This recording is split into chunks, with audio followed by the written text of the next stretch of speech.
Seja o nome de Jesus. Desde o início do mês temos ouvido canções tão belas como essa, temos cantado boa parte delas, temos revivido esses momentos históricos registrados nas Escrituras que nos relembram o grande propósito de Deus. Eu agradeço a Deus pela equipe de louvor desta igreja, agradeço a Deus por estes homens cantando, muito bom ver os homens do coro Ágape aqui participando conosco e celebrando ao nome de Jesus esta história tão magnífica que dividiu a história. Muito mais do que uma apresentação musical, irmãos, é a verdade de Deus narrada através da canção. Muito mais do que apenas a expressão de uma poesia tão linda, de uma música tão bonita, mais do que isso, a mensagem profunda do Evangelho que transforma as nossas vidas e transforma também toda a humanidade.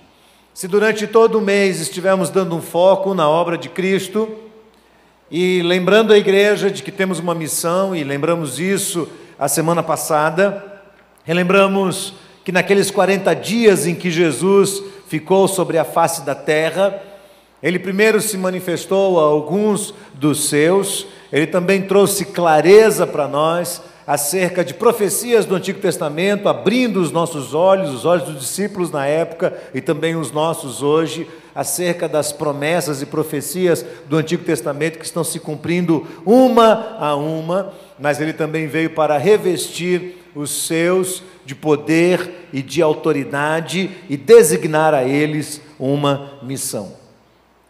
A história toda, a narrativa toda da palavra de Deus é dividida em adventos muito importantes, desde a criação do mundo até o final de todas as coisas, quando seremos então levados à glória celestial. Chamamos cada uma dessas partes de adventos, e entre eles, eventos importantes, eventos preciosos.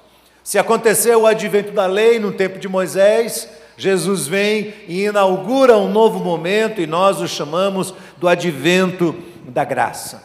E esse advento da graça é dividido também em eventos diferentes. O primeiro deles vai desde o nascimento de Jesus até a sua morte. Um período de 33 anos. O segundo período, da morte de Jesus até a sua ressurreição, 3 anos. Depois disso, da ressurreição de Jesus até a sua subida aos céus, a sua ascensão, 40 dias. Depois da ascensão de Jesus até a vinda do Espírito Santo, 10 dias. E aí nós estamos vivendo esse momento, que é desde a chegada do Espírito até o arrebatamento da igreja. Depois do arrebatamento, virá então o período entre arrebatamento e juízo, e depois o período do juízo até novos céus e nova terra. Verdades de Deus que estão narradas nas Escrituras, quer as pessoas creiam ou não, quer elas acreditem ou deixem de acreditar, continua sendo verdade de Deus, e tudo que está escrito na palavra de Deus está se cumprindo, cada vírgula e cada detalhe, porque Deus não falha nas suas promessas. Então o texto que leremos hoje tem a ver com este pós-ascensão de Jesus, com este período chamado a chegada do Espírito Santo. Eu convido você a abrir em Atos, no capítulo 2, vamos ler do verso 1 até o verso 36, não vou ler todo o texto, mas eu quero que você permaneça durante todo este momento com este texto aberto, porque faremos referência a várias partes desse texto. Livro de Atos, capítulo 2, versos de 1 a 36, eu vou ler apenas a primeira parte até o verso 13, e você vai permanecer com o texto aberto. Diz assim o texto sagrado: ao cumprir-se o dia de Pentecostes, estavam todos reunidos no mesmo lugar, de repente veio do céu um som, como de um vento impetuoso, e encheu toda a casa onde estavam assentados. E apareceram distribuídas entre eles línguas como de fogo, e pousou uma sobre cada um deles, e todos ficaram o quê? Cheios do Espírito Santo, e passaram a falar em outras línguas, segundo o Espírito lhes concedia que falassem. Ora, estavam habitando em Jerusalém judeus, homens piedosos, vindos de todas as nações debaixo do céu. Quando, pois, fez-se ouvir aquela voz, afluiu a multidão que se possuiu de perplexidade, porquanto cada um os ouvia falar na sua própria língua. Estavam, pois, atônitos, se admiravam, dizendo: vede, não são porventura galileus todos estes que estão aí falando? E como os ouvimos falar, cada um em nossa própria língua materna? Somos pardos, medos, elamitas, naturais da Mesopotâmia, Judéia, Capadócia, Ponto e Ásia, da Frígia, da Panfilha, do Egito, das regiões da Líbia, das imediações de Cirene, romanos que aqui residem, tanto judeus como prosélitos, cretenses e arábios. Como os ouvimos falar em nossas próprias línguas as grandezas de Deus? Todos atônitos e perplexos interpelavam uns aos outros, dizendo: que quer dizer isto? Outros, porém, zombando, diziam: estão embriagados. Apenas até aqui. Baixe sua cabeça, por favor. Gostaria que você orasse comigo e pedisse a graça de Deus, a misericórdia do Senhor para este momento tão especial. Nós te bendizemos, Senhor, porque é a Tua palavra que temos nas nossas mãos. E assim como de maneira tão especial o Senhor trouxe clareza aos discípulos, e também o Teu Espírito Santo veio relembrar e ensinar e guiar os Teus filhos a toda a verdade, nós te pedimos, fala conosco e guia o nosso coração por intermédio da Tua palavra, Senhor. Não queremos menos do que isso nesta noite. Não queremos sair daqui sem que Tu tenhas falado ao nosso coração. Esse é o desejo de cada um de nós, é o nosso anseio. E mesmo aqueles que estão aqui que não podem compreender a profundidade disso, nós pedimos ao Senhor, coloca uma sede no coração de cada um aqui de ouvir a Tua voz neste lugar. Em nome de Jesus. Amém, Senhor. Amém. Todos os eventos que acontecem narrados nas Escrituras, especialmente nessa parte toda que fala desde a morte e a ressurreição de Jesus em diante, todos eles são significativos, todos são especiais, todos são essenciais para nos ajudar a compreender o pleno propósito de Deus para toda a humanidade, que insere a mim, insere a você também. O Senhor havia dito pela boca de Jeremias, lá no capítulo 29, verso 11, que Ele tinha um plano para nós. Eu sei o plano que tenho para vós, diz o Senhor, planos de bem, de paz, planos de bem, planos de paz, para dar a vocês duas coisas, um futuro e uma esperança. Este é o propósito de Deus, não menos do que isso. E Ele concretiza este plano através da pessoa de Jesus Cristo, no seu nascimento, nos seus ensinamentos, na sua morte vicária, na sua ressurreição e na sua subida aos céus. Então, cada uma dessas etapas está relacionada a profecias do Antigo Testamento, a promessas de Deus, que atestam para nós que Deus nunca falha no cumprimento daquilo que Ele promete. A Bíblia diz: Deus não é um homem para mentir, e nem filho do homem para se arrepender. Sabe onde está esse texto? Esse texto está em Números, capítulo 23, verso 19.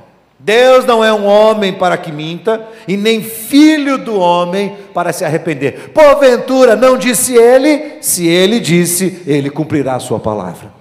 Então Deus é fiel, Deus nunca muda, Deus nunca altera os seus planos. Aquilo que Deus determinou no passado está se cumprindo parte por parte, e as Escrituras nos narram fartamente cada vez que Deus disse algo no passado e que no tempo certo se cumpriu segundo o propósito de Deus. Este capítulo 2 de Atos, portanto, retrata para nós com muita clareza, com muita exatidão, o cumprimento detalhado de mais uma das maravilhosas promessas de Deus, de uma promessa, de uma profecia que Deus nos deixou por intermédio de Jesus Cristo. E este é o primeiro destaque que eu quero fazer a este texto. Tem a ver com o cumprimento da promessa da vinda do Espírito Santo de Deus a este mundo. Então esta profecia, você vai ficar com a sua mão aí, lá em João, no capítulo 16, Jesus chega, reúne os seus discípulos, tira eles de lado, começa a lhes dar orientações finais, começa a mostrar para eles que as coisas não serão tão fáceis, não serão tão simples. Todavia, veja a promessa que o Senhor lhes faz: tenho-vos dito estas coisas para que não vos escandalizeis. Eis que vos expulsarão das sinagogas. Vem a hora em que todo o que vos matar julgará com isso atribuir culto a Deus. Isto farão porque não conhecem o Pai, nem a mim. Ora, estas coisas tenho dito para que, quando a hora chegar, vos recordeis de que eu vou-las disse. Não vou-las disse desde o princípio, porque eu estava convosco, mas agora eu vou para junto daquele que me enviou. Nenhum de vós me pergunta: para onde vais? Pelo contrário, porque vos tenho dito estas coisas, a tristeza encheu o vosso coração. Mas eu vos digo a verdade: convém que eu vá, porque se eu não for, o Consolador não virá para vós. Se porém eu for, vou-lo enviarei, e quando ele vier, convencerá o mundo do pecado, da justiça e do juízo. Do pecado, porque não crê em mim; da justiça, porque vou para o Pai e não me vereis mais; do juízo, porque o príncipe deste mundo está julgado. Tenho ainda muito que vos dizer, mas não o podeis suportar agora. Quando vier, porém, o Espírito da verdade, ele vos guiará a toda a verdade, porque não falará de si mesmo, mas dirá tudo o que tiver ouvido, e vos anunciará o quê? As coisas que hão de vir. Ele me glorificará, porque há de receber do que é meu, e vou-lo-á de anunciar. O que Jesus fez?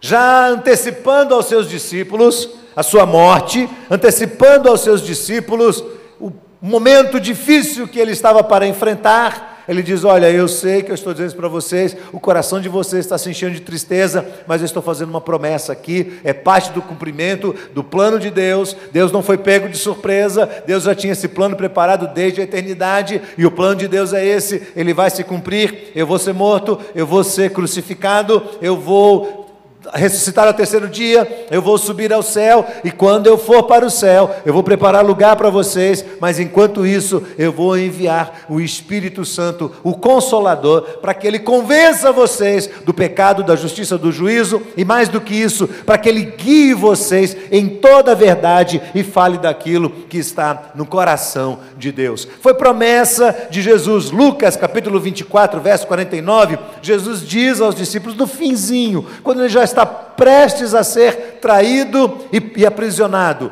ele diz: eis que envio sobre vós a promessa de meu Pai, permanecei na cidade até que do alto sejais revestidos de poder.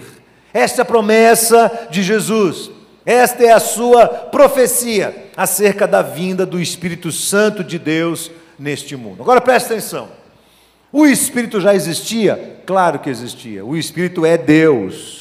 Nós cremos no Deus Trino, como cantamos aqui hoje: Deus Pai, Deus Filho e Deus Espírito Santo. Nós cremos nisso.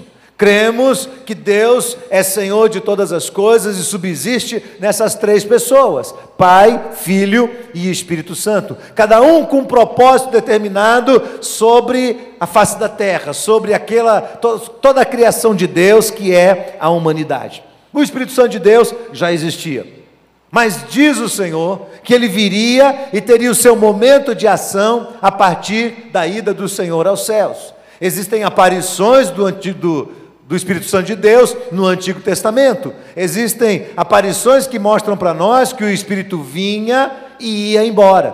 Todavia, a partir desta promessa de Jesus, o que fica claro para nós é que o Espírito viria e permaneceria com a igreja de Jesus até o arrebatamento da igreja. Então ele não vai mais embora. Ele não vem e vai como fazia lá atrás em Davi, em outros personagens do Antigo Testamento, mas a partir deste advento, o Espírito vem como cumprimento da promessa de Deus e habita aqueles que pertencem a Cristo Jesus permanentemente, até o momento em que eles serão levados deste mundo para a eternidade celestial. Agora acredite numa coisa: a igreja já aparece com o estigma da perseguição. O Senhor falou isso, e lá no livro de Atos, o texto que nós lemos, está claro isso. Olha, as coisas vão vir e as coisas não vão ser fáceis. As coisas vão ser difíceis. O estigma da igreja é a perseguição. A igreja já vem lutando no mundo, a igreja já vem lutando contra as trevas infernais, a igreja já vem lutando contra o sistema, a igreja já vem lutando com Satanás e os seus agentes, a igreja já vem lutando contra o pecado, a igreja já vem lutando contra a maldade deste mundo. E a promessa é de que ela seria perseguida, enfrentaria a morte, os cristãos seriam tomados de assalto. Não ia ser fácil o que eles iriam enfrentar. Se você imagina que é simples ser um cristão, não é. É difícil ser um cristão. Pelo menos um cristão de verdade. Pelo menos um cristão que está revestido pelo Espírito Santo de Deus e está pronto a viver segundo o plano de Deus neste mundo. Não é fácil ser um cristão. Não é simples ser um cristão. Então já vem esse estigma da perseguição. Não vai demorar muito e esta alegria, esta efusividade da chegada do Espírito começa a se esvair. E tudo começa a se tornar natural na mente das pessoas. E a perseguição ia se intensificar. E Tiago ia ser morto. E Estevão ia ser morto. E Pedro ameaçado de morte, os apóstolos colocados todos em perigo, a igreja passa a ser perseguida logo nos primórdios da sua história. Seria, portanto, uma loucura para eles e para nós hoje tentar pregar o Evangelho sem uma ação poderosa, vigorosa do Espírito Santo de Deus. Paulo diz em 1 Coríntios capítulo 1, verso 18, que o Evangelho é loucura para aqueles que se perdem, perecem. O Evangelho é loucura. As pessoas vão olhar para nós aqui e vão dizer assim: gente, domingo à noite, você só tem um domingo para descansar, para ver o futebol, para encher a cara, se encharcar, para se divertir, para pular, para dançar. Você só tem um domingo. Você está numa igreja, fazendo o quê? Sentado aí, ouvindo esse tagarela falar? É isso. Maluquice pura. Você querer criar seus filhos dentro de uma igreja? Pare com isso. Deixa eles no mundo, deixa eles se divertirem, deixa eles conhecerem a vida. Seguir um código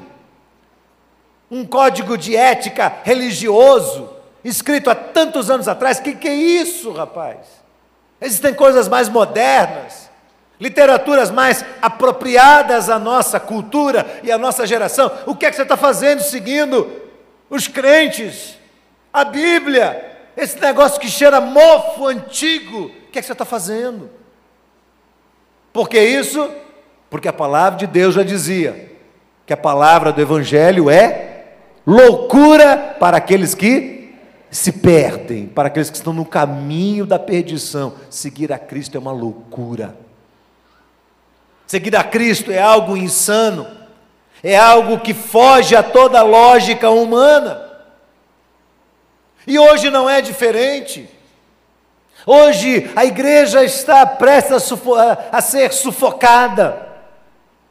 No Brasil nós temos uma relativa liberdade de expressão religiosa, pelo menos é o que dizem, pelo menos é o que até agora nos garante a lei.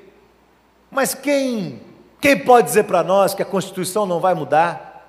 Quem pode dizer para nós que as leis não vão cada vez mais piorar e estreitar o caminho dos cristãos modernos? Quem é que diz para nós que daqui a um pouco nós não vamos ser calados, que vão tentar amordaçar completamente a igreja, para que não se pregue contrariamente ao pecado, para que não se ensine mais sobre princípios morais. O que dizer da perseguição sobre os cristãos do Egito, sobre os cristãos da Líbia, que estão morrendo diante das câmeras, de maneira cruel, de jovens que estudam numa faculdade e que são desafiados a dizerem: nós negamos a Cristo e cremos em Alá. E se não fizessem isso, morreriam com tiros na cabeça, e foi o que aconteceu. Mais de 150 jovens no Quênia. O que é que está acontecendo na nossa geração? Por um lado, as leis afunilando o caminho da igreja, por outro lado, o terrorismo, a ala radical do islamismo, querendo ganhar o mundo à força, dentro daquilo que eles chamam de guerra santa. Vamos matar e conquistar este mundo para lá. Interessante que, mesmo os muçulmanos tradicionais ou ortodoxos não aceitam esse tipo de postura, mas a ala radical está disposta a tudo. Irmãos, se preparem, porque o que nós vamos ver nos próximos anos vão assustar de tal maneira que coisas que nós nunca vimos acontecer no passado vão acontecer daqui para frente. O que está acontecendo ao redor de nós? A mesma pressão que já incidia sobre a igreja no início de todas as coisas. Por isso Jesus diz: olha, presta atenção que eu vou dizer para vocês, não se arrisquem a querer sair, permaneçam na cidade, até que do alto vocês sejam revestidos do poder. Por quê? Porque vocês não podem dar um passo, porque vocês não podem pregar o Evangelho, porque vocês não podem pregar a lei de Deus, o caminho de Deus, os princípios de Deus. Vocês não podem tentar aplicar isso a uma sociedade que não aceita, que não entende, que considera como loucura. Não adianta vocês quererem ser crentes no meio da sociedade sem o poder e a presença vigorosa do Espírito Santo de Deus. Não adianta. Vocês vão perder o tempo de vocês. Vai ser uma maluquice pura para vocês. Em segundo lugar, Jesus ensina que é o Espírito Santo quem capacita as pessoas a crerem no Evangelho. Ora, se o Evangelho é considerado como loucura para aqueles que perecem, como é que uma pessoa que perece vai ser convencida de que o Evangelho é a verdade? Quem tem parentes aqui não cristãos sabem disso. Você fala, você mostra, há toda uma lógica no seu discurso, você sabe exatamente como argumentar, você até mostra textos bíblicos, você fala, você orienta, você gasta saliva, e o seu parente fala assim: não estou entendendo nada que você está falando, não me interessa. Não interessa. Assim, meu Deus, como ele vai entender? Como é que isso vai entrar na cabeça dela? Isso só vai entrar na cabeça de uma pessoa quando esta pessoa receber a revelação do Espírito Santo sobre sua vida, quando ela for tocada pelo Espírito de Deus. Olha o que Paulo diz lá na carta aos Coríntios: ora, nós não temos recebido o Espírito do mundo, mas sim o Espírito que vem de Deus. Para quê? Para que conheçamos o que por Deus nos foi dado gratuitamente. Olha o que ele diz: a salvação, a verdade de Deus foi dada a toda a humanidade de uma forma gratuita, mas ninguém pode receber este presente gratuito de Deus senão por meio do Espírito de Deus. É o Espírito de Deus que abre os olhos das pessoas para que elas enxerguem a verdade de Deus. E Paulo diz assim: disso também falamos, não em palavras ensinadas pela sabedoria humana, mas ensinadas pelo Espírito, conferindo coisas espirituais com coisas espirituais. Ora, o homem natural não aceita as coisas do Espírito de Deus e não pode entendê-las, porque elas se discernem espiritualmente. Porém, o homem espiritual julga todas as coisas, ele mesmo de ninguém é julgado. Pois quem conheceu a mente do Senhor, para que o possa instruir? Nós, porém, temos a mente de Cristo. Por que é que temos a mente de Cristo? Porque o Espírito Santo se aproximou de nós. Porque o Espírito Santo abriu a nossa mente. Desculpa a expressão, às vezes a nossa mente fechada, caduca, teimosa. O Espírito Santo veio, abriu a nossa mente, revelou as Escrituras Sagradas para nós. Nós compreendemos por intermédio do Espírito Santo de Deus. Veja o que acontece, naquele lugar estavam reunidas pessoas de várias etnias, de vários povos, de várias nações. Estavam ali os discípulos naquele cenáculo reunido, eram 120 homens e mulheres ali, orando, consagrando sua vida a Deus, lembrando da morte de Jesus, lembrando da sua ressurreição, lembrando da sua subida aos céus,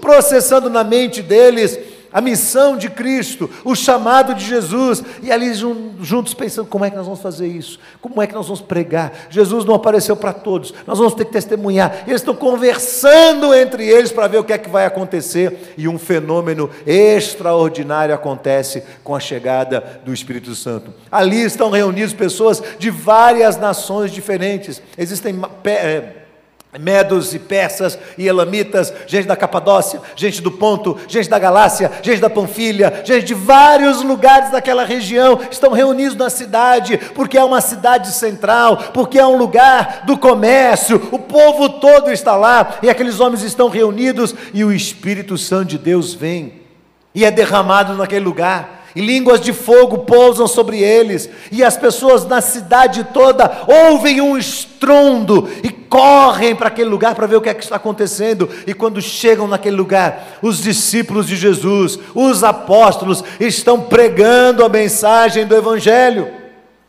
Só que o que acontece, vejam bem, o fenômeno aqui não é de línguas estranhas, o fenômeno aqui é um fenômeno de idiomas diferentes.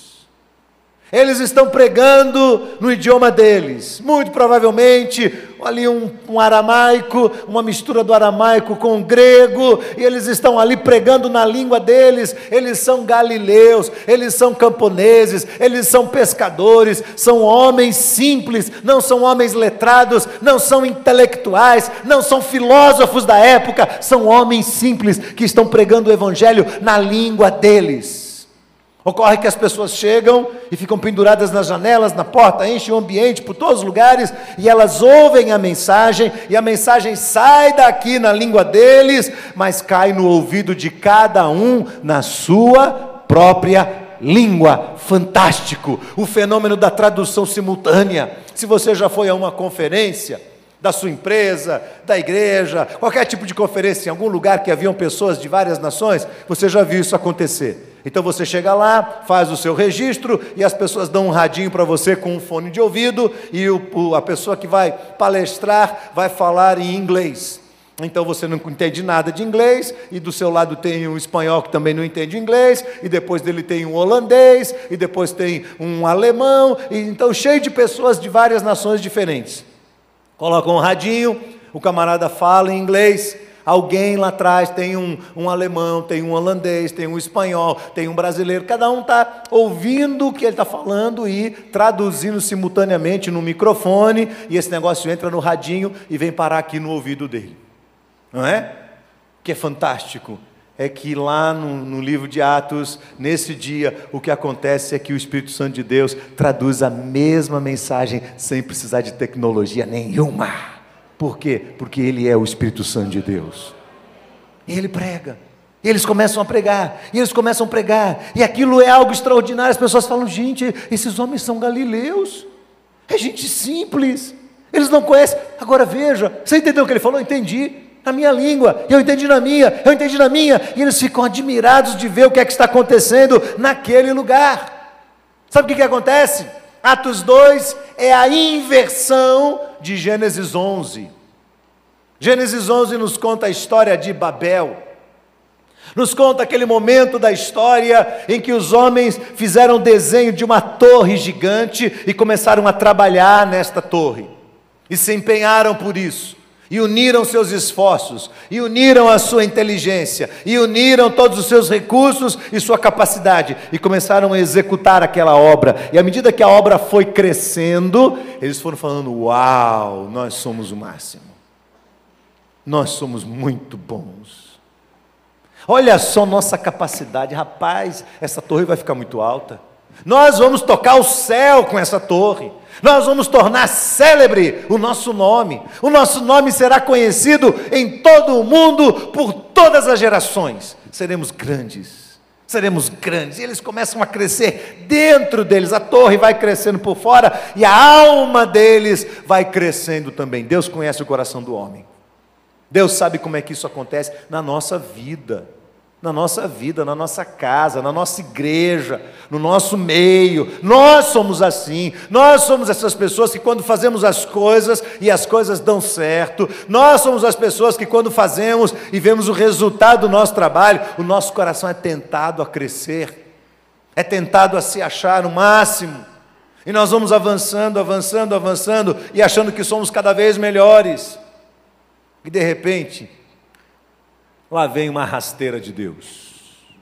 E nessa rasteira de Deus, o que a Bíblia diz é que até então todos falavam a mesma língua, e Deus confunde a língua dos homens. Então, naquele momento, cada um começa a falar uma língua diferente, e ninguém mais se entende.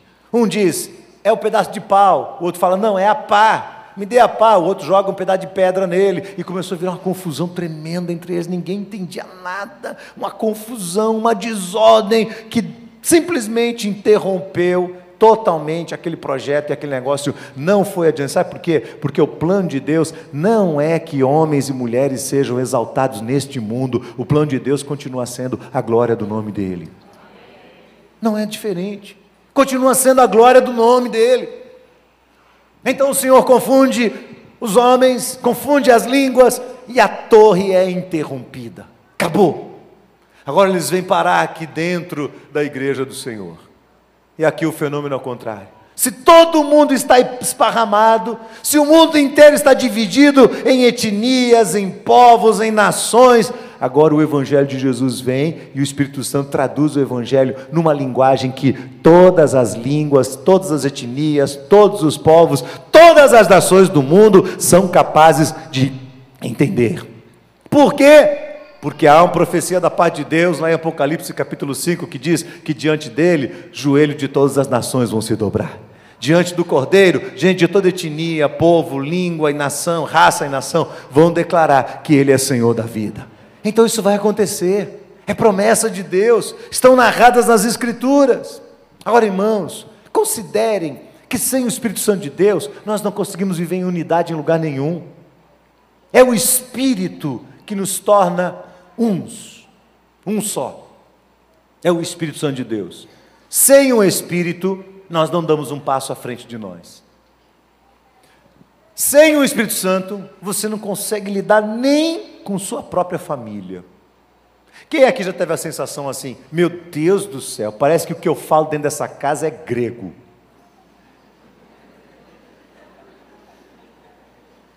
Parece que eu estou falando grego aqui em casa. Não é possível, ninguém me entende, nem minha mulher me entende.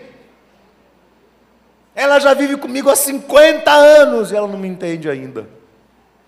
Não é isso que acontece? Não é essa a nossa tendência? O marido não consegue um relacionamento com a esposa não se faz entender, não se faz compreender, os filhos não conseguem entender o que os pais estão falando, os pais não conseguem dizer para os filhos o que eles querem deles. Sogra e nora então nem se fala. E a coisa vai ficando cada vez pior, cada vez pior, cada vez pior. A igreja sofre o reflexo disso também. Às vezes dentro da igreja, nós somos meio como aquela turma lá de Gênesis 11. Nós começamos a construir as coisas e as coisas vão começando a se organizar na igreja. Vão começando a dar certo. O templo vai ficando arrumado, a igreja vai crescendo, os ministérios vão se organizando, as programações vão ficando boas, tudo vai se ajeitando, nós vamos aos poucos adquirindo recursos e colocando coisa a coisa no lugar, o berçário é arrumado, o infantil é bom, o ministério desse é tal, a ABM é joia, e a gente vai colocando as coisas no lugar devagarzinho, devagarzinho, e quando isso tudo começa a tomar uma ordem bonita, que as pessoas começam a dizer assim, uau, como é bem arrumado isso aí, a gente olha para tudo e fala, é verdade, ó, a gente que fez.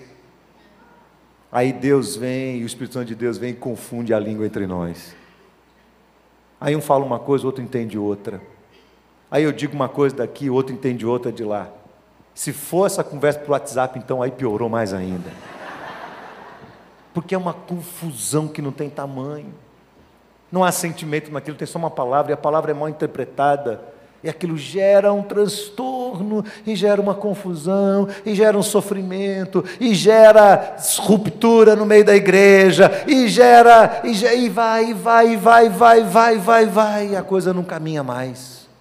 A torre para pelo meio do caminho. O Espírito Santo de Deus vem, irmãos, para promover unidade de pensamento, unidade de propósito no meio do povo de Deus e através da palavra de Deus. É isso que ele vem fazer. Não é fácil conviver em comunidade. As Escrituras o tempo todo nos alertam sobre essa questão das divisões, das dissensões, das preferências, e Satanás sabe disso. Ele sabe que o poder do Espírito Santo se manifesta na unidade do povo de Deus. Então Satanás tenta de todas as formas quebrar a unidade no meio da igreja, para que a igreja não vá adiante, para que ela não continue a sua obra de testemunhar do poder de Cristo no meio deste mundo. A terceira lição que eu extraio desse texto de Atos 2 é que o Espírito orienta todos, conforme Ele quiser, do jeito que Ele quiser, usando quem Ele quiser, para que estejam alertas em relação à mais profunda verdade que todo ser humano precisa tomar conhecimento. E aí eu quero que você observe aqui o que acontece a partir do verso 14 de Atos 2, o chamado discurso de Pedro, ou a pregação de Pedro. Pedro se levanta e começa a pregar. Agora olhe para mim aqui, presta atenção. Quem é Pedro? Talvez alguém aqui diria: quem é esse pescadorzinho abusado que está falando aí? Quem é esse camarada que fala tão errado? Quem é esse iletrado que não é alfabetizado? Quem é ele para levantar e falar o que ele está falando? Olha o que Pedro fala. Pedro se levanta no meio daquela multidão e ele começa a falar assim, ó. Ele começa a falar, começa a pregar, e está cheio de gente para todo lado, e ele está pregando. E ele não tem a tecnologia do microfone. Ele não tem. E ele começa a falar na garganta.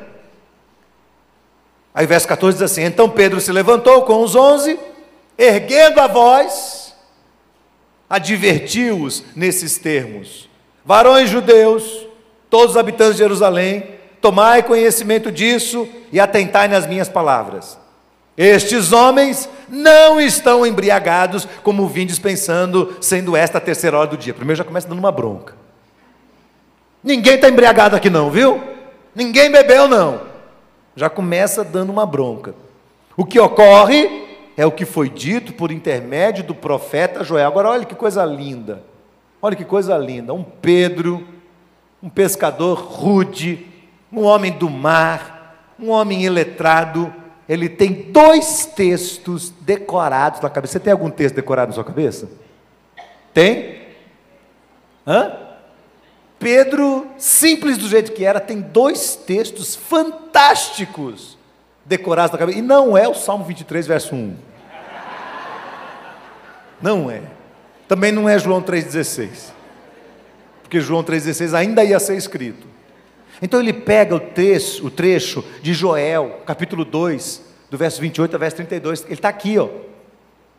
O que ocorre é que foi dito por intermédio do profeta Joel: e acontecerá nos últimos dias, diz o Senhor, que derramarei do meu espírito sobre toda a carne, vossos filhos e vossas filhas profetizarão, vossos jovens terão visões, e sonharão os vossos velhos, e até sobre os meus servos e as minhas servas derramarei do meu espírito naqueles dias, e profetizarão.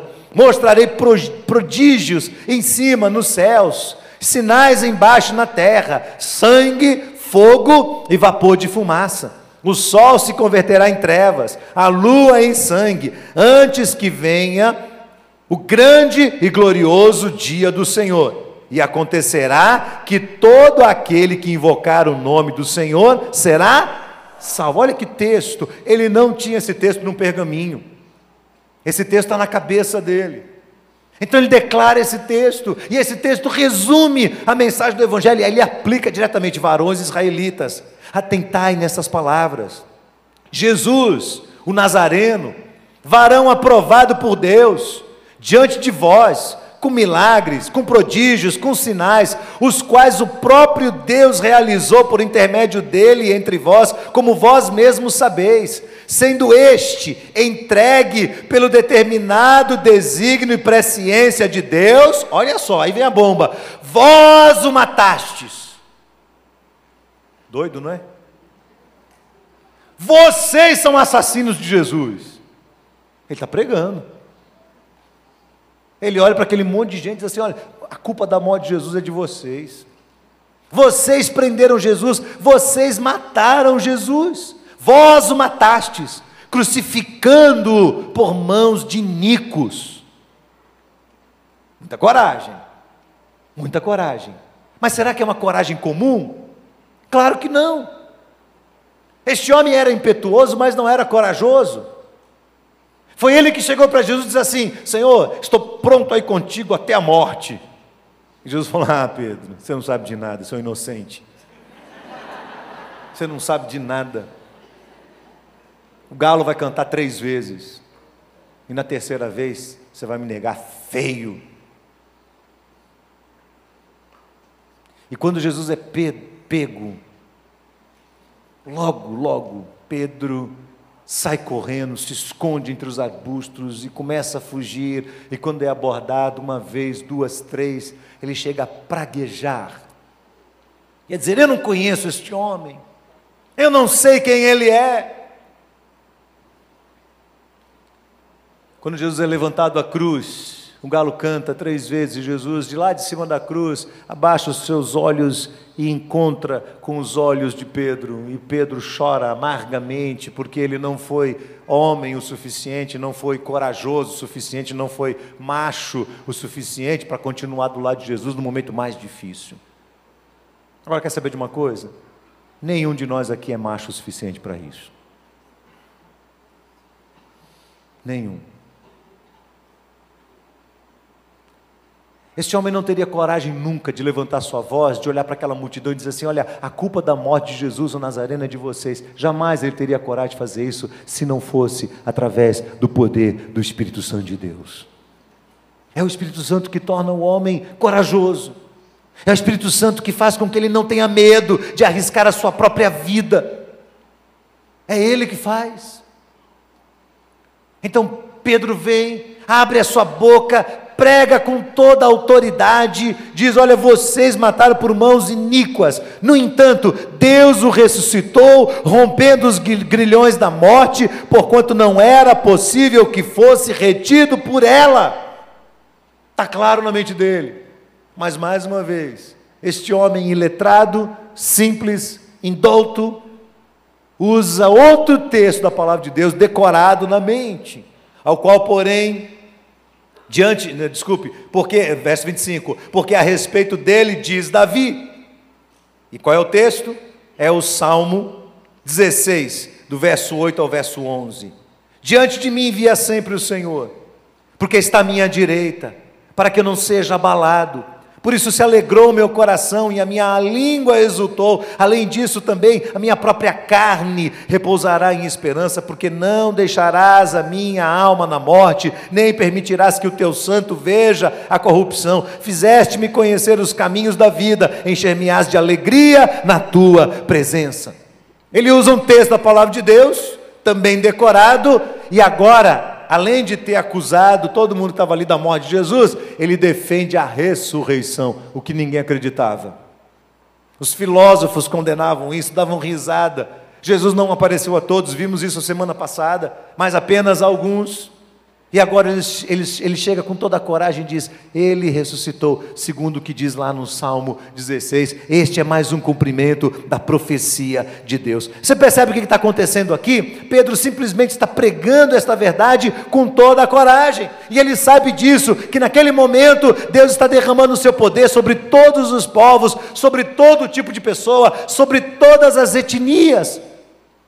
Não é um poder especial que é dado só aos reis, aos sacerdotes e aos profetas, não, mas a toda e qualquer pessoa, incluindo a mim, incluindo você também. O Espírito Santo de Deus está à disposição de qualquer um de nós. Ele não escolhe pessoas especiais. Abraão? Abraão é pastor, tem que ter poder do Espírito, porque ele fez 5 anos de teologia, tem que ter poder. Não depende de um curso, não depende de um ofício, depende de uma pessoa desejar ser plena do Espírito Santo de Deus, depende de uma pessoa querer isso, querer ser transformada. E este Pedro, pescador, rude, não é um intelectual, é um homem simples, não é nobre, não é forte, é fraco, negou a Cristo, um homem que fala errado, um homem que não é um orador, que impressiona as pessoas com palavras e conceitos mais inteligentes no meio dos homens, mas este Pedro, movido pelo Espírito Santo, dirigido pela fala do Espírito Santo, respaldado pelo poder do Espírito Santo, começa a testemunhar no meio de todas aquelas pessoas. E olha o resultado disso no verso 37, ouvindo eles estas coisas, compungiu-se-lhes o coração, e eles perguntaram a Pedro e aos demais apóstolos. Imagine só como é que chegou o estado daquelas pessoas. Que faremos, irmãos? E respondeu-lhes Pedro, qual é a resposta? Arrependei-vos e cada um de vós seja batizado em nome de Jesus Cristo para a remissão dos vossos pecados e recebereis o dom do Espírito Santo. É a promessa de Deus. E naquele dia, de cara, 3.000 pessoas são batizadas. Irmãos, prestem atenção que eu vou falar para vocês. Quando eu comecei a ler, e eu já li muitas vezes esse texto, eu fiquei pensando, meu Deus, que tipo de igreja nós somos, que tipo de crente eu sou, que tipo de crente meus irmãos são. Quando nós falamos, quando nós testemunhamos da verdade de Deus, as pessoas são impactadas. A gente tem coragem de confrontar o nosso mundo, a nossa história, a nossa população, os nossos melhores amigos, os mais inteligentes, os mais intelectuais, os mais ricos, ou os mais carentes, os mais necessitados, os de fala mais simples. Nós temos coragem de ir a um ao outro e abrir as Escrituras Sagradas e confrontar o pecado na vida deles e manifestar a graça de Deus, a presença de Jesus, o perdão dos pecados, mas também a condenação e o juízo de Deus, sem medo de errar. E quando nós fazemos isso, há um resultado, há uma resposta. Do outro lado, as pessoas são chacoalhadas. Olha, eu tenho que fazer essa pergunta, é uma pergunta incômoda para mim, e é para você também. O que acontece quando falamos do Evangelho? Nunca falamos. Ou se falamos, não acontece nada. Tem alguma coisa errada na nossa relação com o Espírito Santo de Deus. Recebemos sim o Espírito. Pedro deixou claro isso. Quando você se arrepende dos seus pecados e você entrega a sua alma a Cristo, você é batizado pelo Espírito Santo de Deus. Mas a obra do enchimento, existe um só batismo no Espírito, e ele acontece na conversão. Na conversão. Paulo ensina depois lá em Efésios que ele é o penhor da nossa herança. Mas o que Paulo também nos ensina, no capítulo 5, verso 18 de Efésios, é que nós devemos nos deixar encher pelo Espírito Santo de Deus e buscar alcançar a plenitude do Espírito todos os dias da nossa vida. Se o batismo é uma experiência única, o batismo no Espírito é uma experiência única, todavia o enchimento é algo que tem que acontecer todos os dias, todos os dias, todos os dias, todos os dias, até quando a igreja for arrebatada. O problema é que nós não fazemos isso, nós não damos prioridade a isso, nós não nos preocupamos com isso, nós não envolvemos o nosso pensamento com isso, vivemos desenfreados neste mundo, fazendo todas as coisas que achamos que devemos fazer, correndo atrás dos nossos planos pessoais, mas às vezes simplesmente ignorando a presença, o poder do Espírito Santo de Deus. Então meu desafio de hoje, para você ir para casa pensando eu tenho andado, eu tenho vivido de uma maneira cheia do Espírito Santo de Deus? Eu queria chamar a equipe de louvor aqui à frente, e nós vamos cantar um cântico para encerrar este culto, um cântico que fala sobre o Espírito que está entre nós. Jesus repetiu isso num dia em que ele foi condenado, ele abriu o rolo do livro de Isaías e leu lá o capítulo 62, onde o texto diz: o Espírito do Senhor está sobre mim, pelo que Ele me ungiu a pregar o Evangelho aos pobres e necessitados, a curar os enfermos e a apregoar o ano aceitável do Senhor. E quando Jesus levantou sua voz e pregou aquilo, houve uma reação imediata. E os homens levantaram e disseram: Jesus está blasfemando. Ele não é honesto, ele não é sincero. E Jesus sai do meio deles, e eles querem buscar Jesus para apedrejar Jesus. Presta atenção que eu vou falar para você. Não dá para pregar o Evangelho sem o poder do Espírito. Não dá para dar um passo na nossa vida sem o poder do Espírito. Às vezes nós achamos que existem substitutivos para isso. Nós queremos montar uma estrutura onde as pessoas se sintam bem numa estrutura. E às vezes a igreja faz isso. A igreja monta uma plataforma de programações, de espaço, de ambientes, de atitudes dos cristãos, que são boas. Os cristãos são conhecidos como pessoas amigáveis, amáveis, generosas, perdoadoras. E nós criamos um ambiente, as pessoas entram nesse ambiente e dizem: gostei. Cristãos são gente boa, são pessoas boas. Eu gostei de ficar entre eles. E você começa a ficar no meio dos cristãos e vai se acostumando, se acostumando, se acostumando, e você começa a fazer as mesmas coisas que eles fazem. Mas o que me preocupa é pensar que a Bíblia nos alerta que no último dia, quando nós fomos colocados diante do Senhor para prestar conta das nossas vidas, haverão muitas pessoas que vão dizer assim: mas Senhor, eu estava no meio deles. E o Senhor vai dizer: mas eu não te conheci, eu não sei quem você é, aparte-se de mim.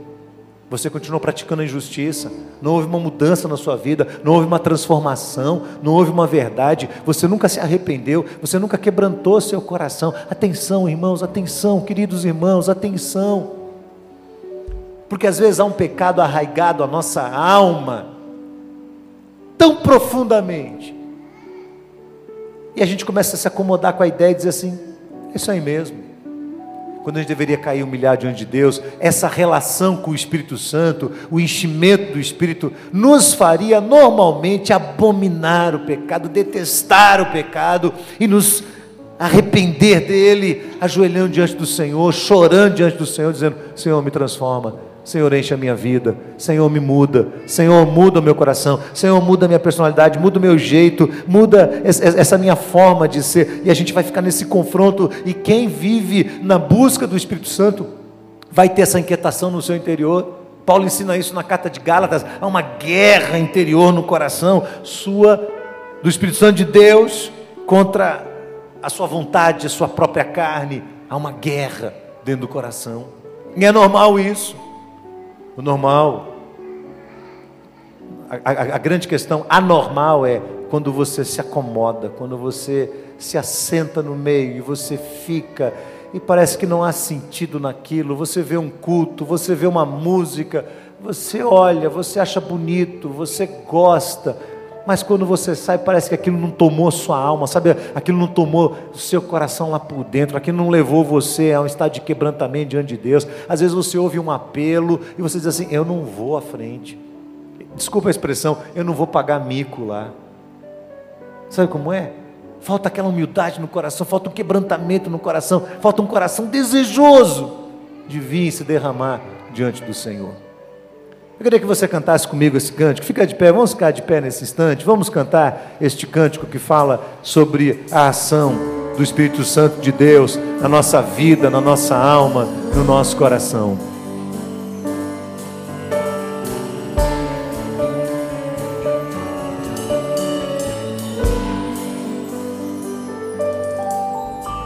O Espírito do Senhor está presente para consolar. É Deus com a gente exalando vida, forças para caminhar. O Espírito do Senhor está presente para consolar. É Deus com a gente exalando vida, forças para caminhar.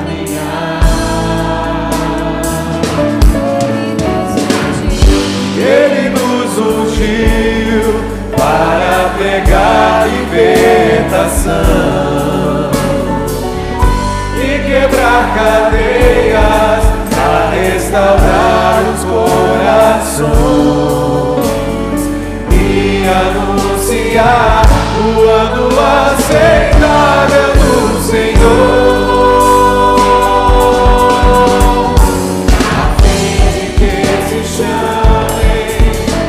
a fim de que se chamem carvalhos de justiça. Ele nos ungiu para pregar libertação e quebrar cadeias, a restaurar os corações e anunciar o ano aceitável do Senhor,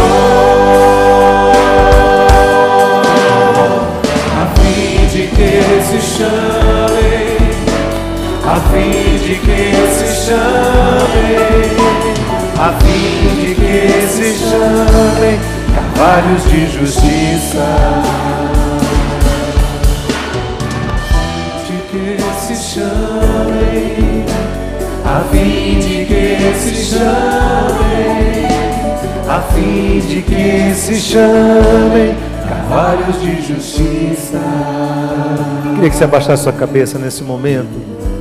Queria que você orasse por você nesse momento. Ore por você.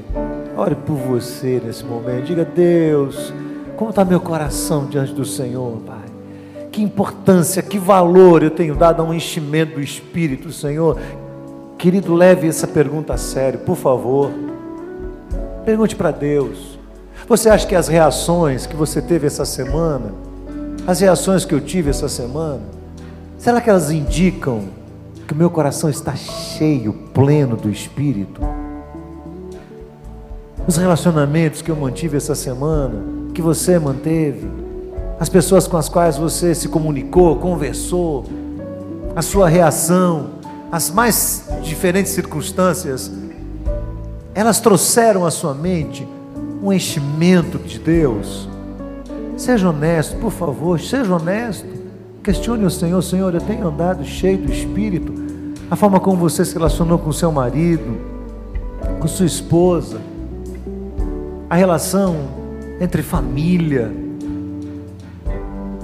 as reações mediante os conflitos que aconteceram. Pergunte para Deus, pergunte para o Senhor aí: Senhor, eu tenho mostrado que estou cheio do Espírito? E se não está, querido, clame a Deus, diga: Senhor, eu quero ser cheio do Teu Espírito, Senhor. Eu quero ser cheio do Teu Espírito, Senhor, eu quero ser cheio do Teu Espírito. Paulo diz isso lá: não vos embriagueis com vinho, no qual há contenda, mas enchei-vos do Espírito. O Espírito nos une, o Espírito nos faz um, o Espírito quebra as barreiras que existem entre nós, o Espírito planta perdão no nosso coração, o Espírito nos faz dar uma nova chance, uma nova oportunidade, o Espírito nos humilha, o Espírito nos quebranta, o Espírito nos leva ao arrependimento. A gente, quando peca, logo se arrepende, logo clama ao Senhor. A gente não conserva isso na alma, a gente não quer trair o Senhor, a gente não quer fazer o que ofende ao Senhor. É o Espírito agindo na nossa vida, na nossa história.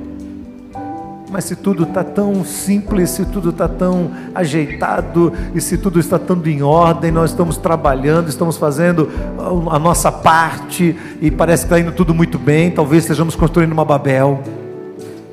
Tudo crescendo, tudo bom, o emprego está bem, estou ganhando dinheiro, estou organizando minha vida, estou trabalhando aqui na igreja, estou fazendo uma obra aqui, e tal, e tal, e tal, e tal, e tal, e o coração vazio, um buraco na alma.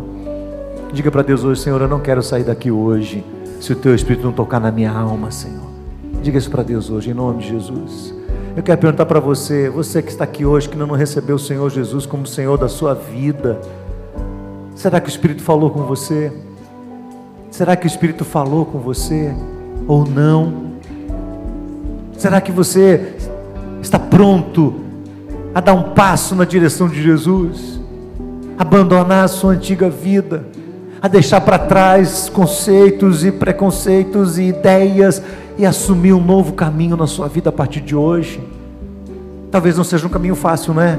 Talvez não vá ser um caminho fácil, Mas será que você teria coragem diante de Deus de dizer: Senhor, eu quero entregar meu coração nas mãos de Cristo Jesus? E se você gostaria de entregar sua vida nas mãos de Cristo, levante uma das suas mãos bem alto onde você estiver. Nós vamos orar a Deus por sua vida. Deus abençoe ali aquele casal. Quem mais? Quem mais gostaria de entregar a vida ao Senhor lá atrás? Deus abençoe aquela jovem. Quem mais? Quem mais? Levante sua mão bem alto. Vamos orar a Deus por sua vida. Onde você estiver, eu quero ver. Deus te abençoe ali. Deus abençoe aqueles jovens ali. Louvado seja Deus. Quem mais? Levante uma das suas mãos. Deus abençoe ali aquela jovem. Você também, querido. Deus te abençoe. Eu te vi. Quem mais? Ali, aquela moça ali. Deus te abençoe também, filha. Em nome de Jesus. Quem mais? A igreja toda orando nesse momento. Cabeça baixa, olhos fechados. Olhe por você nesse momento. Olhe por essas vidas. Em nome de Jesus. Eu queria pedir que você que levantou sua mão, venha aqui à frente. Se une a nós aqui. Junta com esse grupo que está aqui à frente agora. Nós vamos orar a Deus por sua vida. Pode vir aqui, isso. Vem aqui à frente. Pode vir, vocês que vieram, pode vir aqui à frente. Aquela jovem ali, aquela outra, pode vir, vem aqui à frente. Nós vamos orar por você nesse momento. Pode vir, um casal aqui, pode vir, em nome de Jesus. Isso, Deus abençoe. Há mais alguém? Há mais alguém? Mais alguém gostaria de entregar sua vida na mão de Cristo? Vem aqui à frente, por favor. Nós queremos orar por vocês. Nossos líderes vão colocar a mão sobre vocês, vão orar por suas vidas. Vamos abençoá-los com a verdade de Deus, com a palavra de Deus nesse momento. Ora aí onde você está, estende a sua mão sobre eles agora, clame a Deus por suas vidas, diga: Senhor, teu Espírito Santo está agindo neste lugar, louvado seja o teu nome, Senhor. É o Espírito do Senhor agindo sobre a vida da igreja, sobre a vida de pessoas, é o Espírito trazendo libertação, trazendo cura, trazendo transformação da alma. Tem mais pessoas chegando aqui, a gente precisa de mais líderes aqui, ó, isso, é o Espírito Santo de Deus trazendo plenitude sobre a igreja, trazendo cura sobre o coração. Querido, não saia deste lugar se você não entender que você está sendo curado pelo Espírito Santo de Deus aqui, que não é simplesmente um discurso, não é só um momento, é uma ação poderosa do Espírito sobre a sua alma, sobre a sua vida. Clame ao Senhor agora em nome de Jesus. Vamos orar a Deus por essas vidas. Deus, nós bendizemos em nome de Jesus. Nós te agradecemos, Senhor, pela manifestação do teu Espírito sobre nós. Senhor, quem somos nós? O que temos? Quais são os nossos atributos pelos quais possamos falar ou fazer qualquer coisa e as pessoas vão ser convencidas? Nós dependemos totalmente e plenamente do Senhor, mas nós te louvamos porque para o teu Espírito Santo não há limites, Pai. E nós te bendizemos por estas vidas que estão aqui à frente agora, pessoas que vieram de realidades diferentes, de lares diferentes, e hoje aqui estão dando um passo de fé na direção do Senhor. Louvado seja o teu nome, Senhor. Restaura estas vidas, traz cura aos seus corações, libertação plena de toda e qualquer amarra do seu passado, quebra as cadeias em nome de Jesus. Liberta de vícios, liberta de toda sorte de opressão, do desânimo, do medo da morte, Senhor, em nome de Jesus. Que a tristeza da alma deles seja substituída pelo óleo da alegria do teu Espírito, Senhor.